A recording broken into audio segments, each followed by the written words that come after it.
ప్రస్తుతం ఉన్న పరిస్థితి తమిళ తెలుగు అనే భేదంతో ప్రజలు పడుతున్న ఇబ్బందుల్ని ఆయన తెలియజేస్తున్నారు. చెన్నై నగరం నుంచి తమిళనాడు తెలుగుదేశానికి కార్యవర్గమైన మేమందరం మేము ముఖ్యంగా కోరేది ఏంటంటే గత 100 సంవత్సరాలుగా తమిళ తెలుగు అందరం కూడా మేమంతా ఒక సహోదర. ఈ ఎన్కౌంటర్ అనేది అటు తమిళ ప్రజలే కాకుండా ఇటు మొత్తం కూడా చాలా బాధాకరమైన సంఘటనగా మారింది. మేము ఆంధ్రప్రదేశ్ ప్రభుత్వాన్ని కోరేది ఏంటంటే ఈ ఎంక్వైరీని వెంటనే చేపట్టి త్వరితగతిన తమిళ ప్రజల మధ్య ఉన్న భేదాల్ని తొలగించాలని కోరుతున్నాము.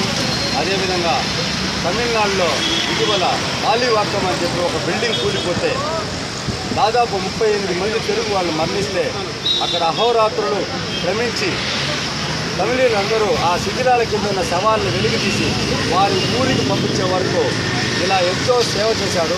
వారందరి సేవని గుర్తుగా మేము ఈరోజు చెప్పేది ఏంటంటే తమిళనాడులో తెలుగు తమిళ అనే భేదం ఎప్పటికీ లేదు. ఎంతోమంది మమ్మల్ని ఇబ్బంది పెడుతున్నారు కాబట్టి మీరు వెంటనే త్వరితగతిన చేపట్టి దీనికి ఒక స్పెషల్ కోర్టుని ఏర్పాటు చేసి కేంద్ర ప్రభుత్వం ఒక స్పెషల్ కోర్టుని ఏర్పాటు చేసి ఈ యొక్క న్యాయ విచారణ ఏకవంతం చేయవలసిందిగా మేము గవర్నర్ గారికి విజ్ఞప్తి చేశాము ఒక లెటర్ ద్వారా.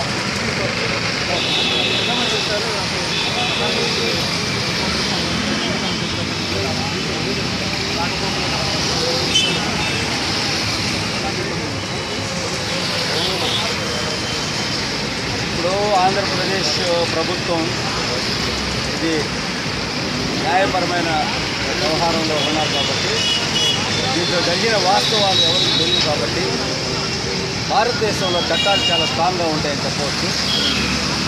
సల్మాన్ ఖాన్ అనేవాడు ఒక జింకని చంపితేనే ఇప్పటికి కూడా కోర్టులు తిరుగుతున్నాడు.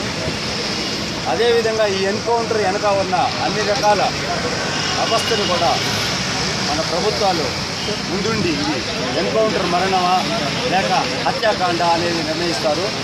తమిళనాడు ప్రభుత్వం మాత్రం ఇది హత్య మాదిరిగా చిత్రీకరించి